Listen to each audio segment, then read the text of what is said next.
Buenas tardes, compañeros. Estamos ante la segunda toma de clases, segundo tema de la asignatura de Metodología de la Ciencia del Derecho. Si bien, como habíamos dicho, el primer curso es una asignatura muy padre, muy bonita. De esto es lo que pues nos sirve a nosotros de diferenciarnos de los demás, de los pseudoabogados, de las personas que se creen o que dicen tener correctamente la doctrina, pero lo que no saben es que sin implementar alguna metodología, pues solamente se queda en conocimiento. Conocimiento como lo veníamos diciendo desde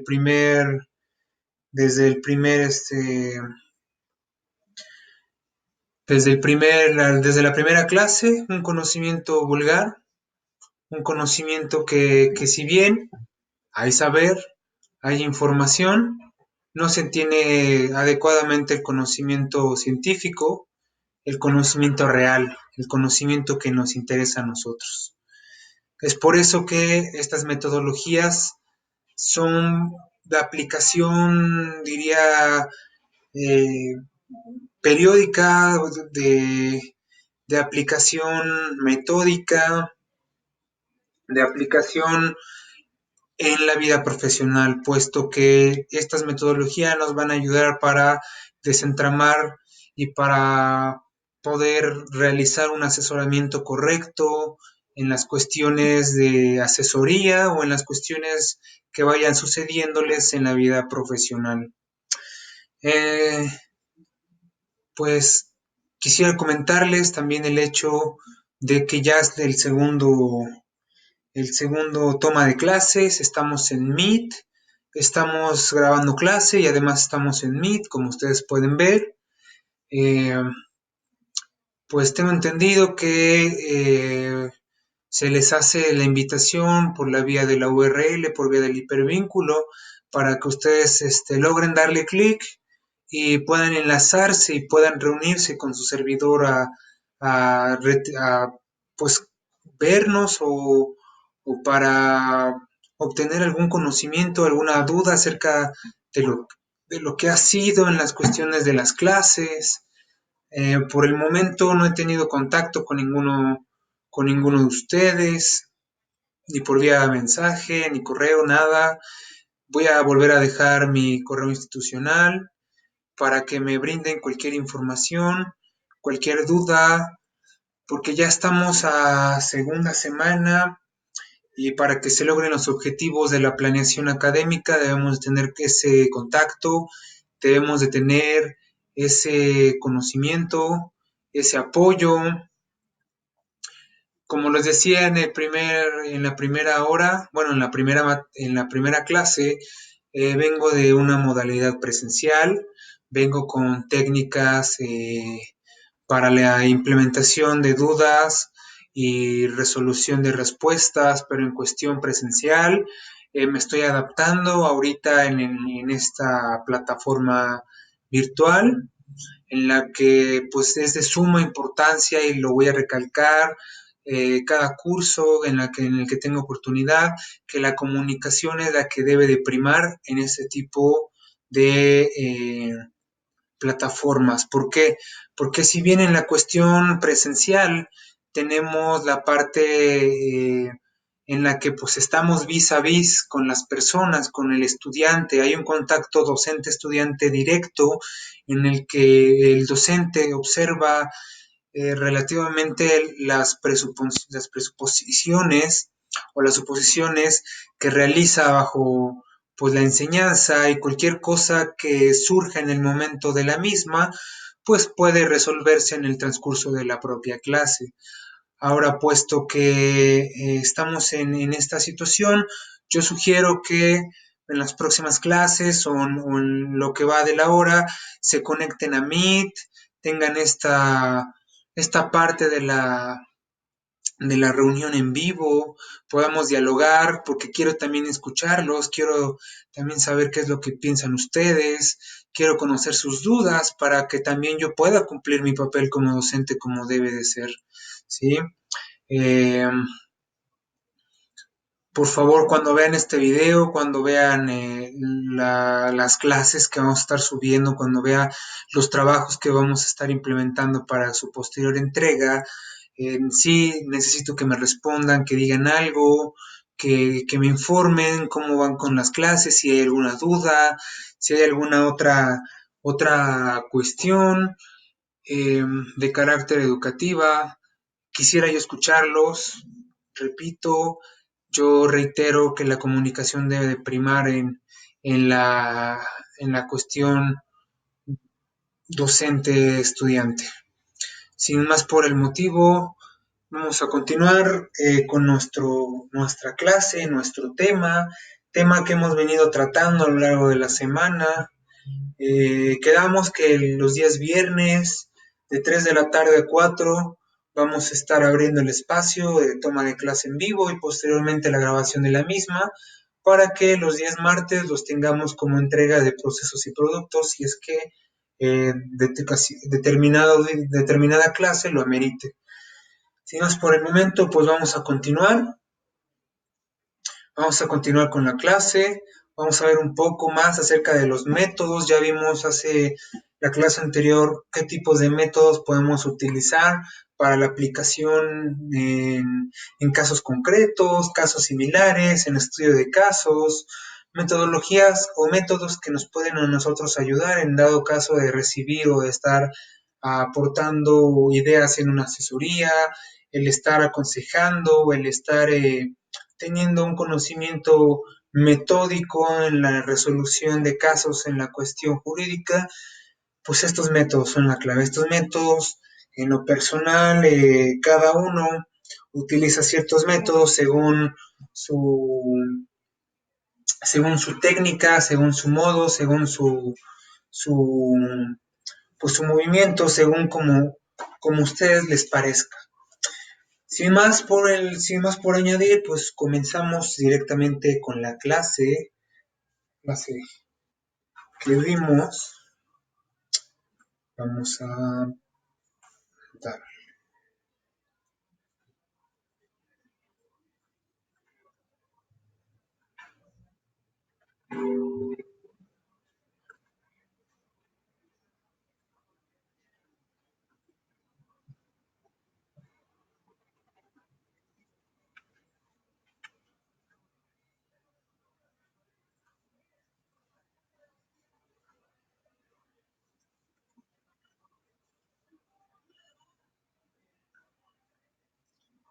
Perfecto.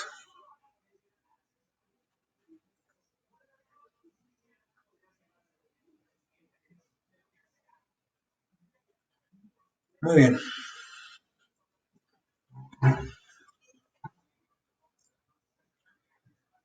Recuerden que en el curso, en la clase que vimos anteriormente, la metodología de la ciencia del derecho va a ser aquella que realice los principios o métodos en el cual vamos a llevar a cabo la resolución de una controversia. En este caso, aplicado a la ciencia del derecho, encontramos que esta metodología, estos pasos, nos van a ayudar para resolver un cuestionamiento en cuestión a la aplicación de las normas o leyes para que la sociedad pueda obtener esta libertad en el ejercicio de sus derechos. Bien, ya habíamos comentado que era el método jurídico, rápidamente es una serie ordenada de medios por los cuales llegamos al, al conocimiento profundo del sentido de las normas jurídicas, podemos verlo de esa manera. También entendemos que en la metodología en los métodos que aprendimos en la ciencia del derecho, pues encontramos tales como los que están viendo ustedes en pantalla. Vimos un poco de lo que hablaba cada uno, el inductivo, que va de lo particular a lo general, la parte deductivo, que va de lo general o de lo particular a lo individual. Perdón, de lo universal, general, lo particular o individual. Tenemos la cuestión de investigación de campo biográfica. Recuerden que poníamos el ejemplo del aprendizaje conductual, los tres tipos de conductas que teníamos, el kinestésico, el visual, el auditivo, que nos ayudaban a nosotros a comprender o a recibir mejor la información para posteriormente procesarla como conocimiento. Una vez que tengamos identificado este método, nos pasamos a la parte conceptual, en la que veíamos la comparación de conceptos, el método sistemático, la medida de concordancias, diferencias, todo esto lo habíamos comentado. Recuerden que el sistemático era la creación de fichas de trabajo, el de concordancias era determinar supuestos diferentes y así determinar coincidencia, interrelaciones, por lo que este método nos ayudará si es que en la investigación se proponga añadir o modificar cierto supuesto. Vemos el método de diferencias, lo que estamos viendo en pantalla, y nos quedamos en el método, en la diapositiva número 9, donde dice variaciones concomitantes, comparativo, dialéctico. Pusimos el ejemplo del VIH, las cuestiones de las variaciones concomitantes, de que un fenómeno tiende a cambiar y a realizar otro fenómeno, que son individuales, pero que mantienen una misma relación. El método comparativo, del cual les dije que más adelante íbamos a estar eh, analizando a profundidad lo que es el método comparativo, lo que es el derecho comparado, puesto que del método de los cuales estamos viendo, de los cuales vimos, el método comparativo es uno de los más importantes a nivel internacional, y puesto que también el derecho comparado es el que también hasta nuestra actualidad es el que ha tenido más auge últimamente en estos años. Más adelante lo vamos a ir checando para que ustedes puedan corroborar que efectivamente tengan esa parte del conocimiento comparado. Una vez teniendo esto, el método dialéctico, habíamos dicho que era la parte de la propuesta de las ideas en cuestión de debates, de propuesta de foros, y el ejemplo que les manejé fue el de que cada vez que había alguna situación de incógnita o el motivo de una asesoría, en la cuestión de si trabajabas en un despacho o con otros profesionales en el derecho, pues este método, el método dialéctico, servía para que esos profesionales aportaran varias ideas a fin de que se llegara a una solución integral, una solución legal y una solución específica. Entonces eso es hasta donde nos quedamos y vamos a continuar con los últimos métodos en los cuales nos van a ayudar mucho en la cuestión de la aplicación del derecho.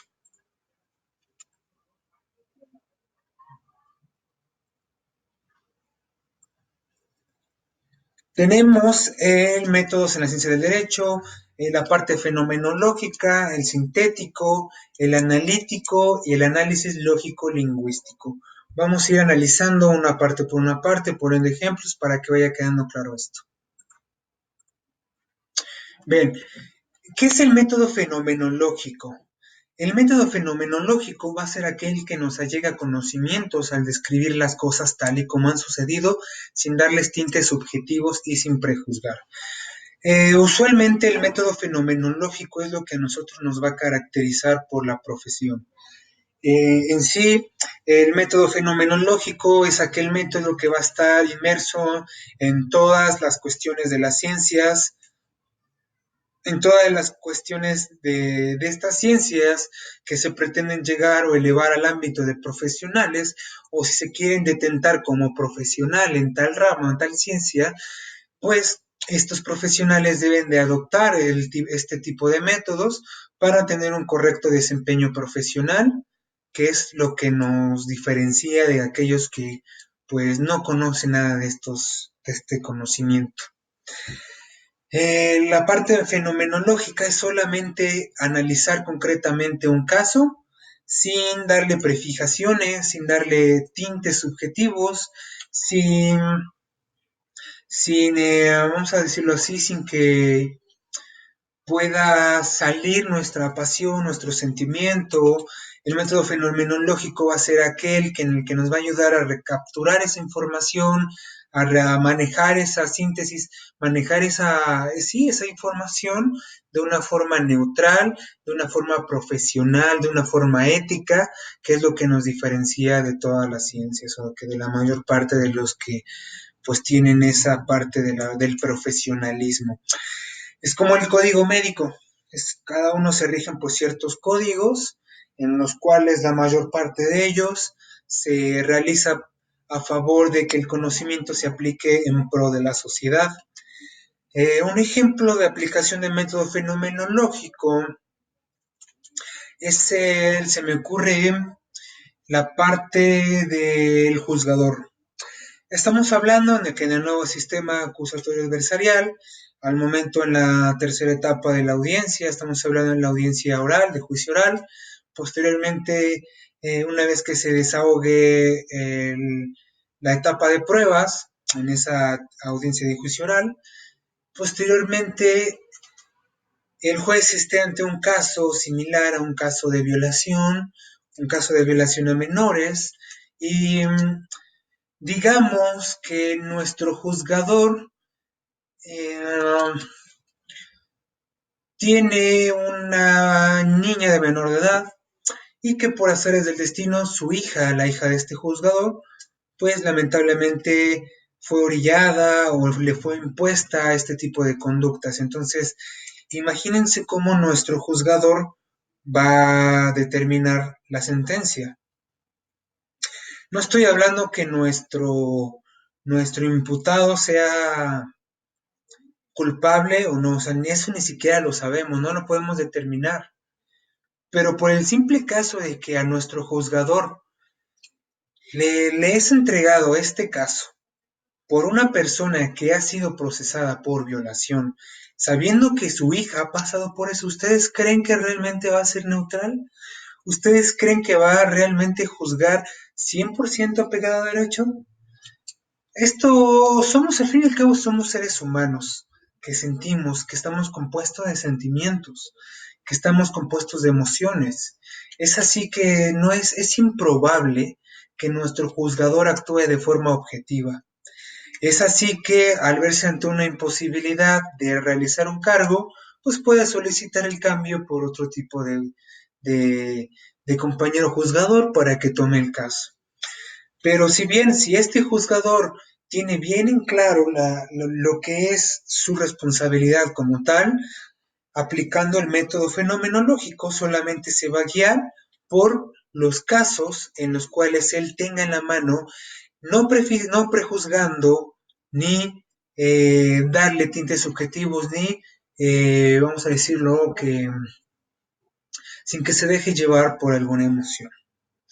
Es así que el método fenomenológico es el que debemos de tener todos, absolutamente todos, para el ejercicio de nuestra profesión.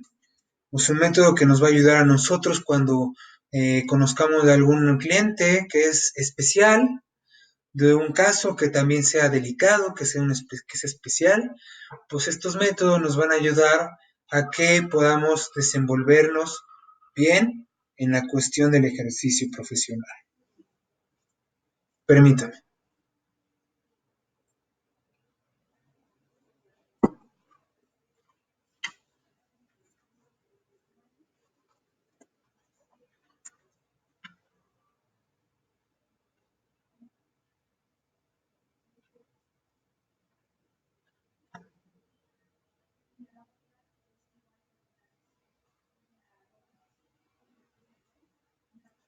Perdón. Método fenomenológico. ¿Cuál será el método sintético? El método sintético será aquel que emplea para obtener la información requerida de manera concisa, reuniendo las partes de un todo de forma ordenada y de una forma sintetizada o sistematizada. ¿Cómo aplicamos este método? Pues cuando nosotros tenemos la llegada de, pues, Vamos a decirlo así, cuando nosotros conocemos de un caso en específico, debemos obviamente separar de lo que nos compete a nosotros, de la información que realmente necesitamos, a pues cosas que absolutamente no nos interesan, como vulgarmente le decimos, lo que nosotros tenemos o contemplamos como chisme. El método sintético nos va a ayudar a poder escuchar o poder observar atentamente el caso concreto que su cliente les está eh, demostrando, les está diciendo, y una vez que apliquen este método, pues ustedes mentalmente al escuchar sintetizarán qué casos o qué información es la más relevante sobre todas para que en función a esta se pueda tener una mayor, vamos a decirlo así, se pueda tener una mayor comprensión de lo que, del suceso, del problema en el que se está llevando y se pueda, pues en ese sentido, poder ejercer una correcta defensa legal.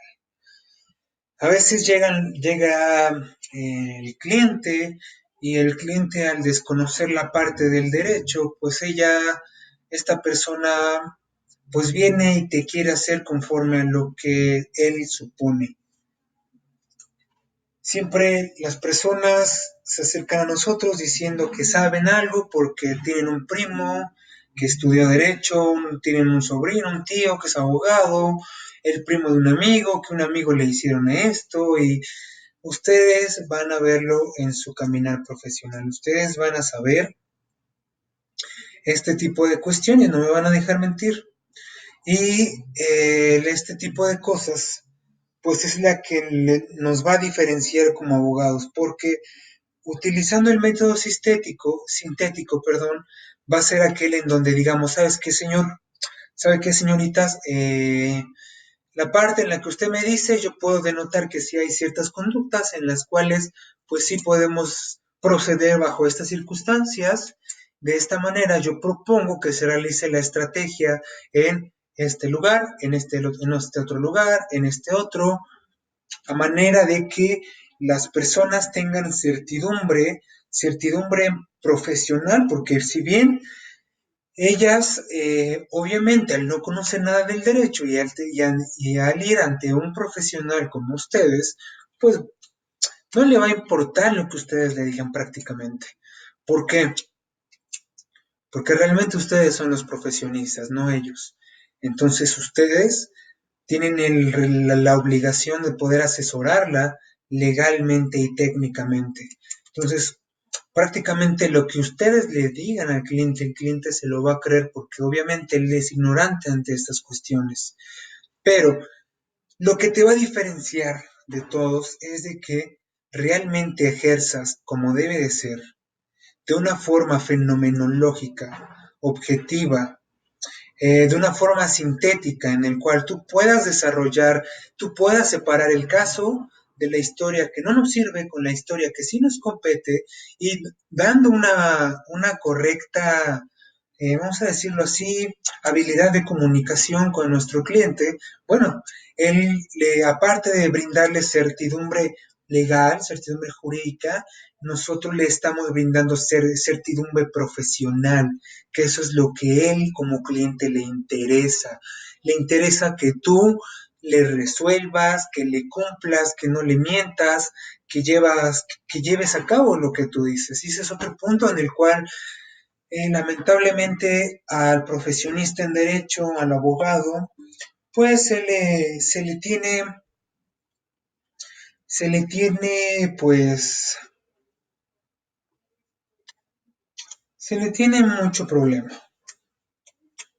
Porque lamentablemente escuchamos que la profesión de la abogacía es equivalente a una cuestión de robar, de mentir.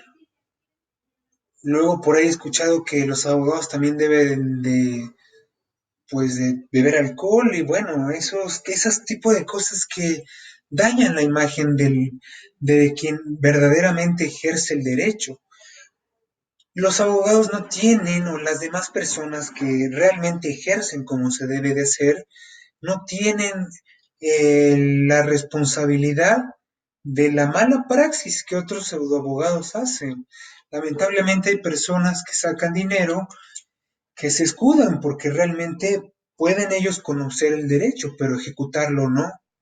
Entonces, en ese sentido, pueden pues brindarle, bajarle el cielo casi a los clientes y pues sabemos que no va a pasar lo que ellos dicen, puesto que solamente les están mintiendo para beneficio propio de este pseudo abogado. Entonces, estos métodos, si tú los aplicas, te vas a diferenciar muchísimo de estos pseudoabogados, vas a ejercer realmente como un abogado totalmente profesional, totalmente capacitado para las exigencias que te pide la sociedad. Entonces, en ese sentido, no me queda más que decir que utilices estos métodos, no me vas a dañar a mí si los aplicas o no. Si tú quieres irte por la cuestión pecuniaria, por la cuestión económica, si tú quieres, pues, irte por el lado fácil, si tú quieres enriquecerte a costa de las demás, a costa de los demás, absolutamente pues también es válido, a mí no me dañas, al fin y al cabo el único que se daña vas a ser tú, porque pónganse a pensar nada más, es mejor no deber nada, es mejor ser claros con los clientes, ser claros porque también hay procesos que no se pueden ganar, no siempre los procesos los vas a ganar, va a haber algunos que pierdas y está bien porque así es la profesión, siempre la experiencia es inmutable, la experiencia es universal, y no siempre vas a obtener ganancias, sino al contrario, de esas mismas pérdidas tú obtienes conocimiento.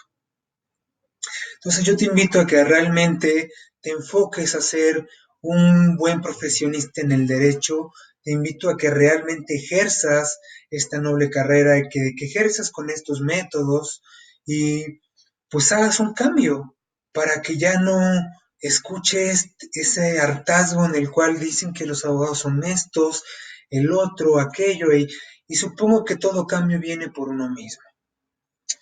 Entonces, no sé por qué me metí hasta allí.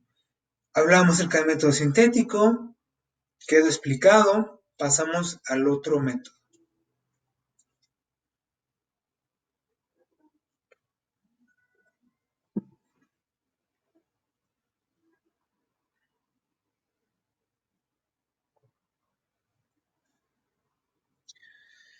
Método analítico. Se utiliza para la confrontación de ideas, que de esta manera el método nos someterá al debate. Este método nos someterá al debate.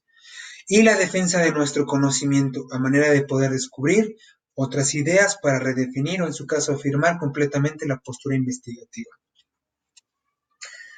En otras palabras, corroborando el método anterior, encontramos que tiene una semejanza con el método, vamos a regresarnos,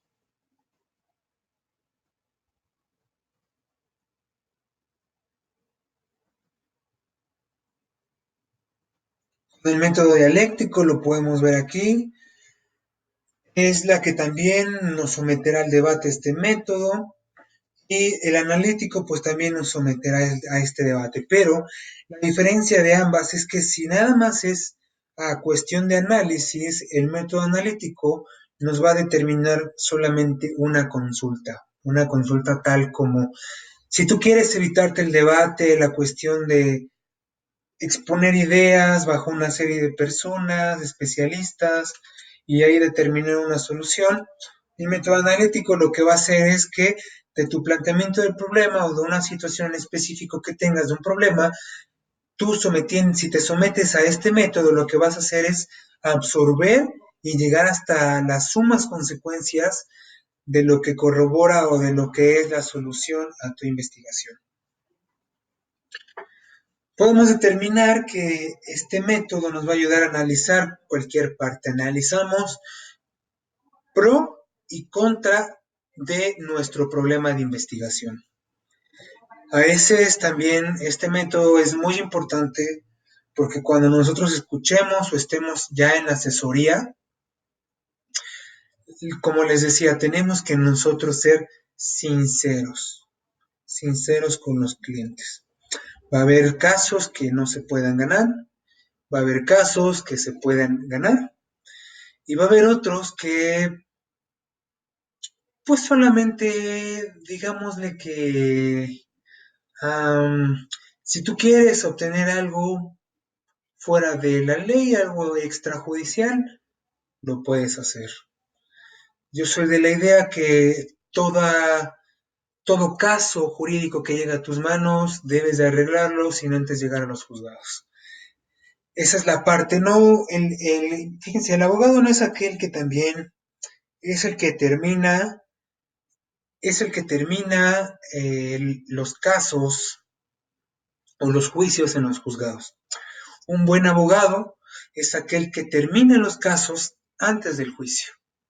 Y no estoy diciendo que ya se haya iniciado el juicio y que por ahí ya estén acomodados. No, no, no. Me refiero que la mayor parte de todos los juicios, todos los casos antes de llegar a juicio, se arreglan en reuniones. Se arreglan analizando a profundidad la solución de un caso concreto. Si tú utilizas estos métodos, déjame decirte que la vas a hacer. Un ejemplo de método analítico será en analizar, me parece, como ven, ponemos el ejemplo de una sucesión intestamentaria. Una sucesión intestamentaria, pongámosle que tenga 6 hermanos, de los cuales los padres son dueños de varias propiedades y posteriormente, pues ellos al estar viajando por azares del destino, pierden el control del automóvil en el que viajaban y pues falla y chocan y el resultado de esto es que pierden la vida. ¿Qué pasa con los hermanos?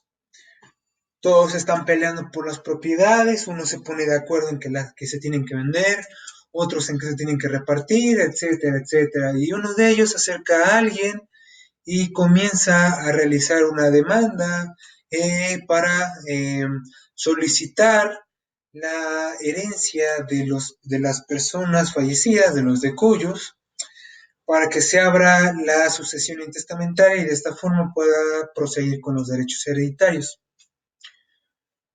La idea que tenemos como abogados es demostrar unas estrategias pasando por este tipo de métodos en las cuales nosotros demos una asesoría y una estrategia legal viable y pues que dé respuesta, que pueda dar, que estas estrategias puedan ser ciertas, puedan dar y acabar de un golpe el problema.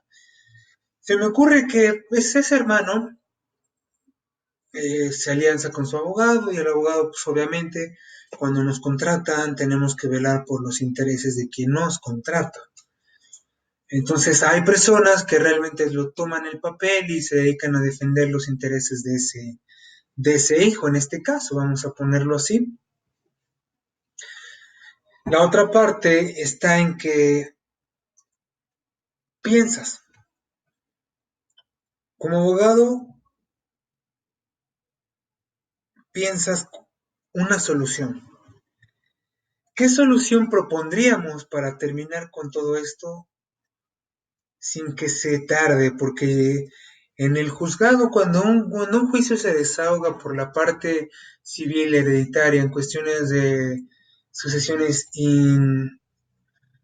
intestamentarias, pues cuando es hermanos y cuando hay bastantes propiedades, pues llega a suceder que si con uno que no esté de acuerdo, con uno que no vaya preparado, pues no sirve de nada ponerse de acuerdo con los demás, puesto que la sucesión, el proceso que lleve va a ser demasiado largo y eso es lo que a veces el cliente necesita. Entonces, como profesionistas debemos de realizar una profesión totalmente rápida, una estrategia totalmente, pues, que pegue, que dé con el caso. Estamos hablando,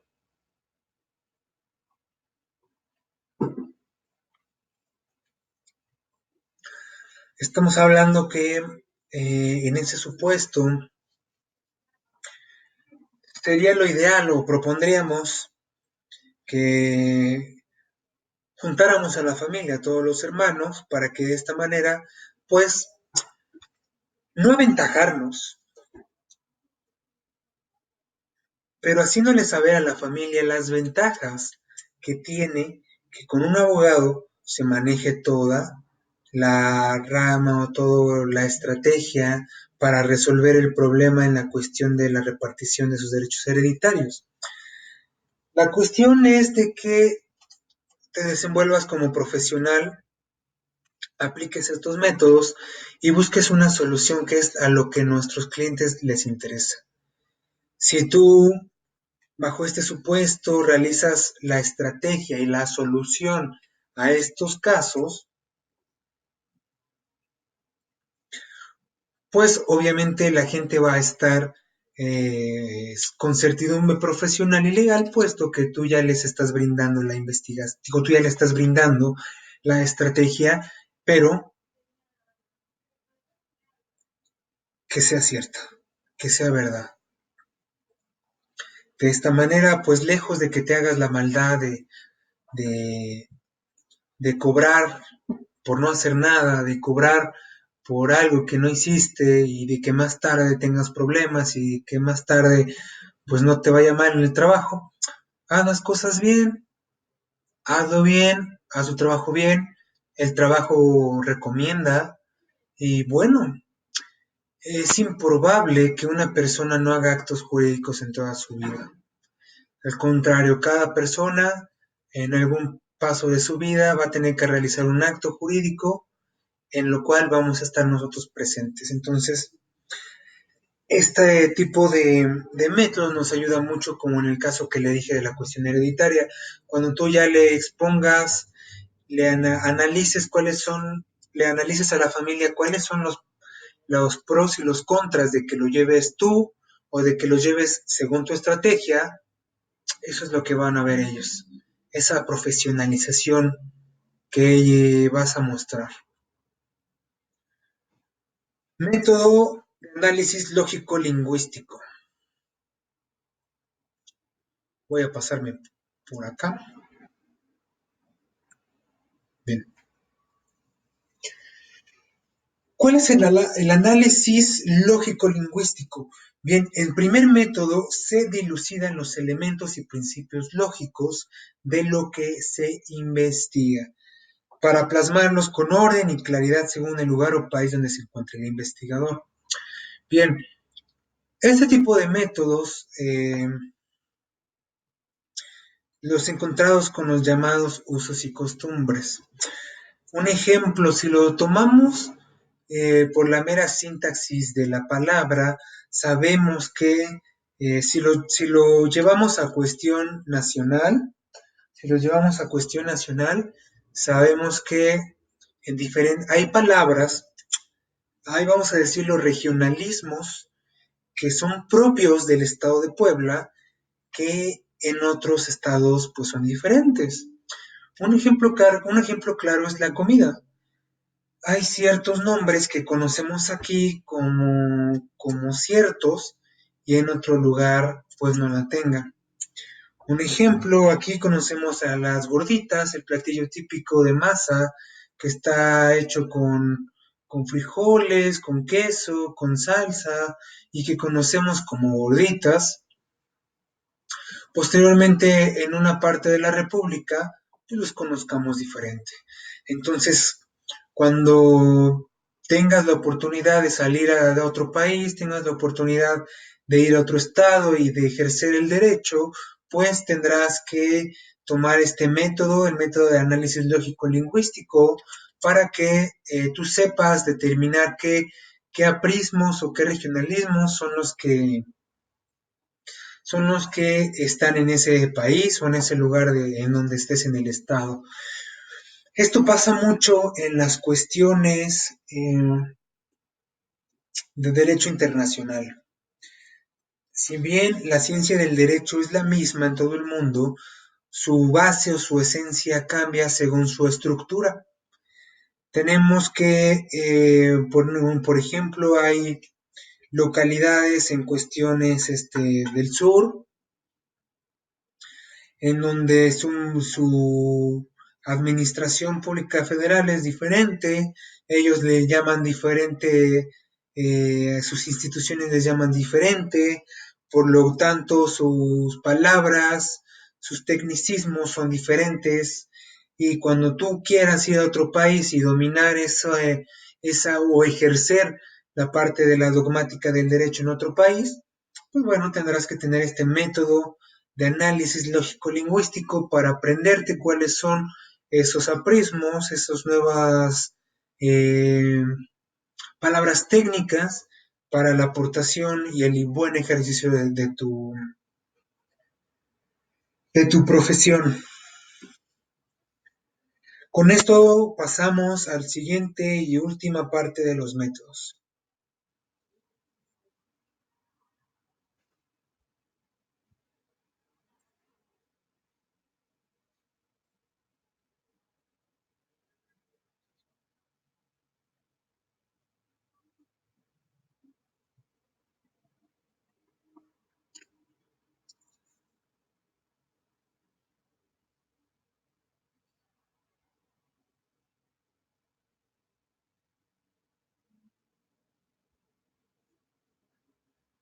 Perfecto. Método mayéutico. Se perfeccionan las interrogantes y respuestas planteadas. Sócrates.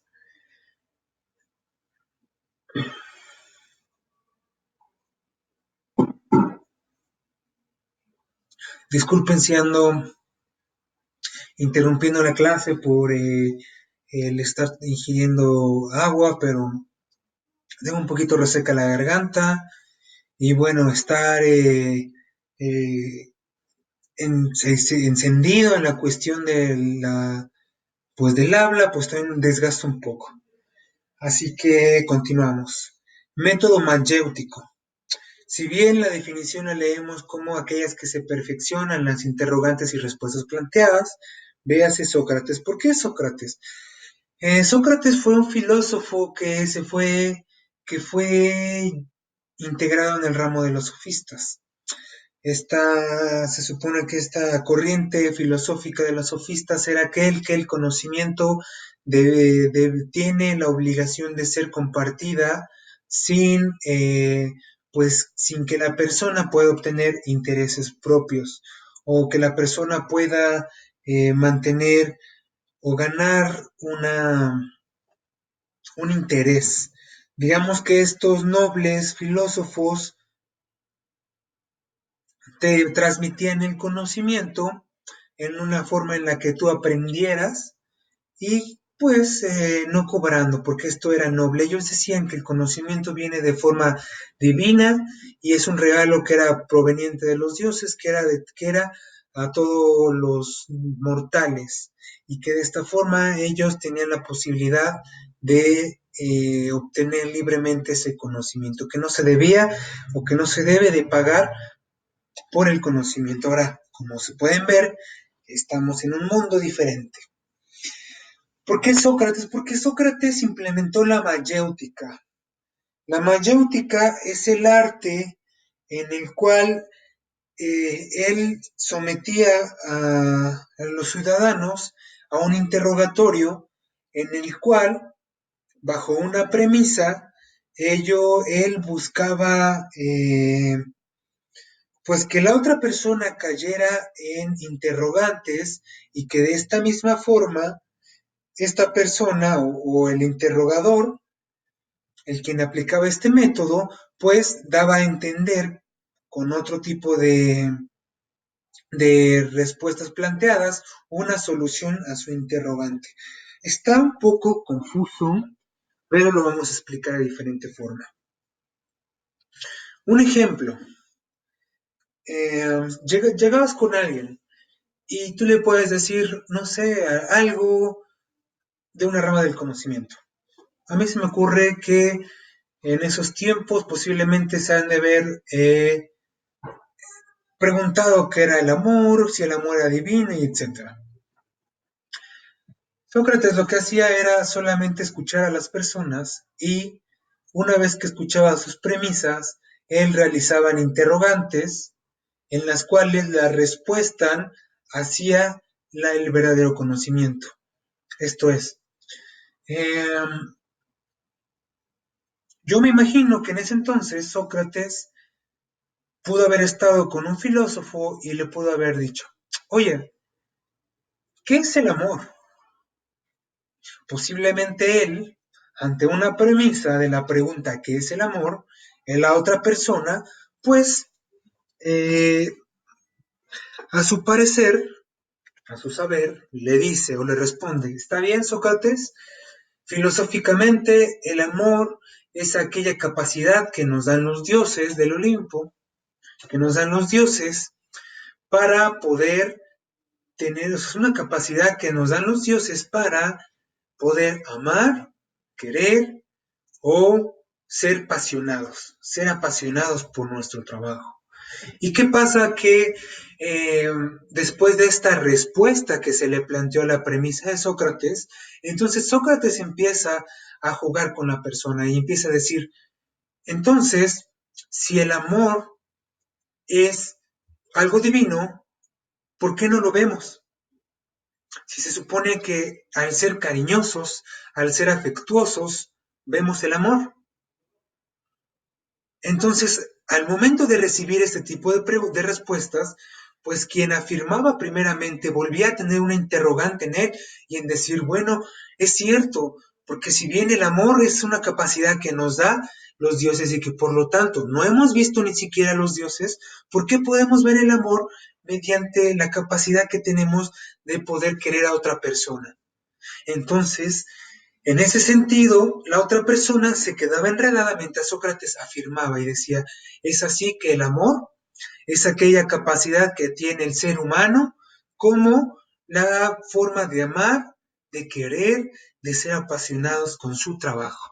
El método mayéutico va a ser entonces aquel que va a figurar entre premisas, entre interrogantes y su interlocutor o su interrogado eh, pues es el que va a recibir por medio de una serie de preguntas el conocimiento. Espero que fuese claro en este tipo de métodos. Es un método digamos que muy padre, porque es un juego, es una interacción que tienes con alguien que es especialista, en el cual pues te diviertes en el transcurso, pero eh, la otra ambivalencia es que solamente si utilizas este tipo de métodos en el sentido de que pues te bueno, estés de paso para burlarte de la gente, pues no, no tiene caso que lo hagas.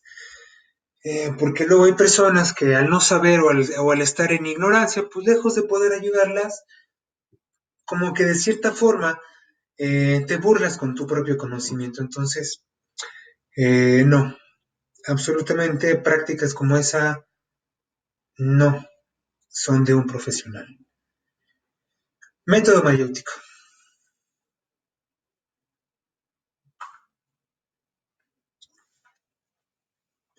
Teoría de los escenarios. Este método nos ayuda para implementar el momento hacer las preguntas respectivas. Esto es nivel o estrato social. ¿Por qué pongo nivel o estrato social? Bueno, porque al momento de implementar el método por la teoría de los escenarios, tenemos que ver primeramente, tenemos que analizar ante qué nivel socioeconómico o estrato social está dirigido nuestra estrategia, nuestro planteamiento del problema o nuestra asesoría. No es lo mismo porque eso sí les voy a decir, en su profesión jurídica ustedes van a tener pues cualquier tipo de clientes, van a tener clientes que posiblemente no tengan facultades para que puedan pagar honorarios, y ahí va a haber clientes en donde tengan absolutamente toda la cuestión económica para que salga su caso, y ustedes lo van a ver, pero no será lo mismo implementar propuestas, estrategias a personas de nivel bajo que de nivel alto, puesto que cada nivel tiene una forma de estructura diferente. Esto es según el caso, según el caso, o según el estudio, o según la necesidad de tu cliente, pues tú sabrás determinar qué tipo de escenario es en el que te estás encontrando. Si estás ante un escenario en el cual te favorece la actuación jurídica en una persona que tiene pues un nivel bajo, en el cual pues tú también tienes que orientarla para que su asesoría pueda salir más o menos pues de acorde, o una persona que se mueve en un estrato social alto, que además de ciertas cosas juegan a favor o en contra, puesto que a lo mejor este tipo de personajes tiene cierto respeto en la población, digamos que tiene cierto nombramiento, cierto reconocimiento en una determinada vamos a decirlo, determinado círculo, un área social. Bueno, la teoría de los escenarios va a ser aquel en donde determinemos propuestas eligiendo o sabiendo nosotros identificar ante qué escenario nos estamos moviendo. Pasamos al histórico, perdón,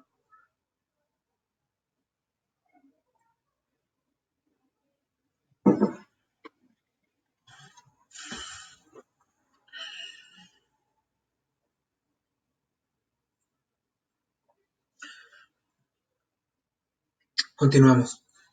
Método histórico es aquel que estudia los fenómenos jurídicos con base a documentos que permitan averiguar el pasado y establecer criterios en torno a una época, motivo por el cual se requieren fuentes informativas originales, tales como manuscrito, actas, archivos, documentos respectivos de la nación. ¿Qué método es este el que utilizamos? Bueno, como su bien el prefijo lo menciona, se trata para aplicar, para estudiar fenómenos jurídicos. Eh, Más que nada, este método nos va a acercar si es que pretendemos investigar alguna cuestión histórica en nuestro país en cuestión de derecho. Este método nos ayuda bastante porque echamos mano de fuentes bibliográficas fidedignas, corroboradas, ya investigadas y ya pasadas ante el criterio científico. Podemos, nosotros, si ustedes tienen alguna investigación en la comparación de nuestra actual constitución con la primera que se hizo, pues aplicamos el método histórico para poder hacerlo. Ahora bien, el método histórico para, eh, vamos a decirlo, para aplicación por la vía privada, pues no, como abogados no solemos utilizar ese tipo de métodos. Um, Puesto que todos los casos que se nos presentan son actuales. A no ser que tengamos que asesorar o tengamos que darle continuidad a un proceso de años, de todas formas hay que actualizarse, no entra la cuestión histórica aquí. Entonces, esa es la parte, quedó más que dicho la cuestión histórica acerca de dicho método. Entonces pasamos a el último.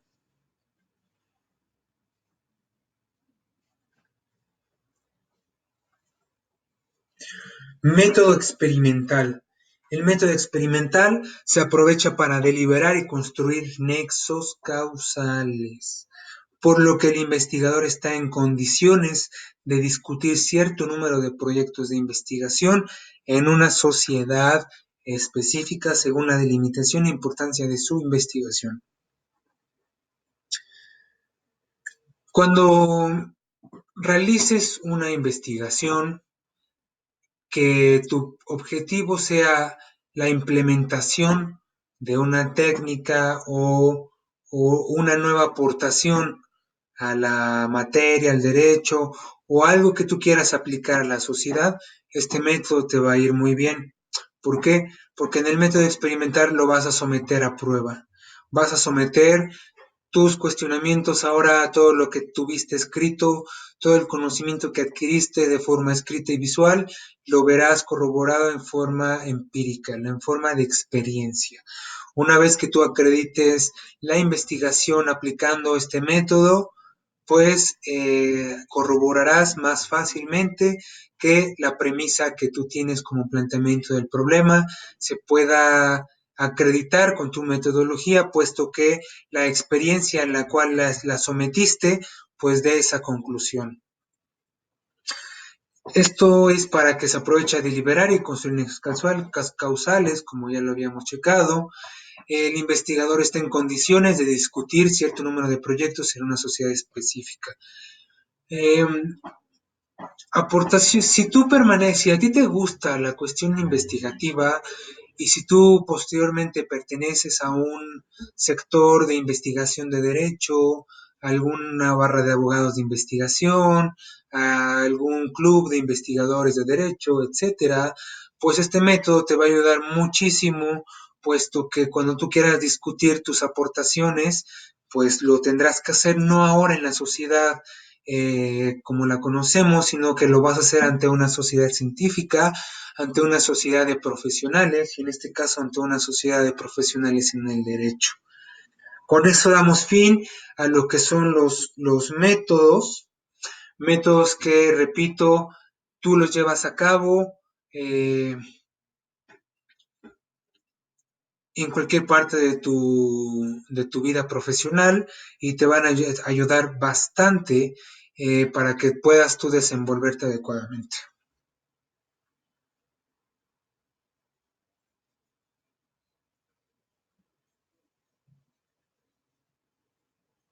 Bien,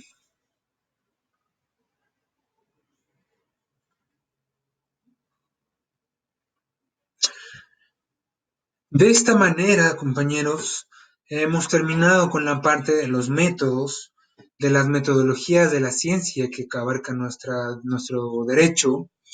Por lo que pasamos a la parte del segundo tema, la cuestión de la semana, que es método de derecho comparado. Recuerden que cuando habíamos observado el método de comparación, les dije que más adelante íbamos a estar dando detalles acerca de lo que es la función del método de derecho comparado, como lo es, porque también es derecho comparado, está acreditado y bueno, lo vamos a ir desmenuzando en esta. Posteriormente vamos a seguir viendo más adelante, así como va en la clase, cuáles son los elementos del derecho comparado, la utilidad, las funciones y cómo es que nosotros la utilizamos. Lo vamos a ver en la posterior clase. Hoy vamos a terminar con esta última diapositiva y bueno, vamos a leerla. Otra cosa, yo no me gusta llenar de mucha información mis diapositivas, porque yo soy más de ejemplos, yo soy más pues yo vengo de un sistema presencial en la que pues eh, mi forma de dar la docencia es la clase de la comunicación docente-alumno. Es por eso que si yo eh, les lleno de diapositivas, así como esta de información, pues así yo siento que tengan ustedes pues ese soporte que ustedes necesitan. Por si algo a mí se me llega a pasar, todo lo que vamos a ver está en sus diapositivas. Pues vamos a darle lectura. Siempre ha existido interés por la comparación, se comparan personas, objetos y el derecho no ha sido la excepción. El derecho se compara desde la antigüedad y no por simple curiosidad, sino para beneficiarse de las experiencias de otros países. ¿Le suena algo de constitución? ¿Le suena algo de derechos humanos? La tradición atribuye a Solón y a Licurgo el haberse inspirado en el derecho extranjero para elaborar el sistema jurídico con el que respectivamente dotaron a las ciudades griegas de Esparta y Atenas. Aristóteles realizó un estudio de 153 constituciones de Grecia y otras ciudades para ver cuál era el mejor sistema de gobierno. Sin embargo, no propuso una forma de gobierno idónea, aplicable a todas las sociedades. estaba más bien convencida de que las constituciones han de adaptarse a las necesidades de cada pueblo. Incluso el derecho no es como el fuego que arde de la misma forma en Persia y en Atenas, con lo que dio a entender que el derecho dependía en buena medida del medio físico y social. Para elaboración de las 12 tablas, en Roma se mandó una delegación a Grecia para estudiar el derecho e inspirarse en él. Podemos ver que el derecho comparado ha estado inmiscuido desde las civilizaciones antiguas, si bien aquí Solón y Licurgo fueron unos grandes pensadores en Atenas, fueron unos grandes políticos, jurisconsultos, en los cuales dieron la creación de leyes, en leyes, eh, vamos a decirlo, leyes primitivas, en la cuestión de que dieron paso a la creación de lo que conocemos como un sistema jurídico actual. Vemos que el trabajo de Aristóteles fue la comparación de 153 constituciones para determinar qué parte del estado de estas polis era la que mejor tenía la gobernación. Se dio cuenta de que si bien todos tenían los mismos tintes de gobierno, se daba cuenta que lo que influía más que nada era la sociedad. La sociedad era la que le daba la pauta a pues sí, la que le daba la pauta o el caminar hacia el derecho. Así que no en todos los países tienen el mismo derecho, si bien tienen constituciones, tienen legislaciones normativas que rigen cada país, no todas son enfocadas hacia lo mismo. Entonces eso es lo que le interesa al derecho comparado, comparar nuestro sistema mexicano, nuestro sistema de derechos, nuestro sistema normativo mexicano con otros países para poderlo perfeccionar. Tales fue el ejemplo de los franceses. Eh, Nosotros le copiamos la cuestión de los derechos humanos a los franceses.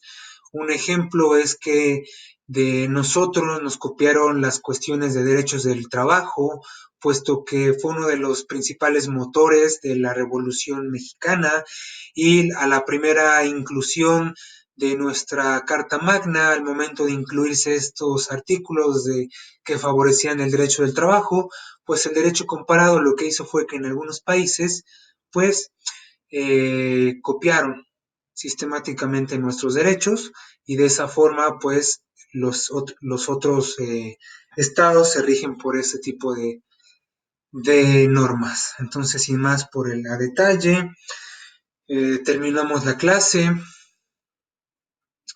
Estamos en el entendido de que los viernes de 3 de la tarde a 4 vamos a estar otra vez intentándolo por aula en línea, digo el aula virtual en Meet Google o Hangouts Meet, como lo conozcan, para que podamos nosotros eh, pues, tener esta clase en línea, de esta manera eh, poder tener un acercamiento como yo lo quisiese. De esta forma me despido, eh, le agradezco por toda su atención, todo su tiempo.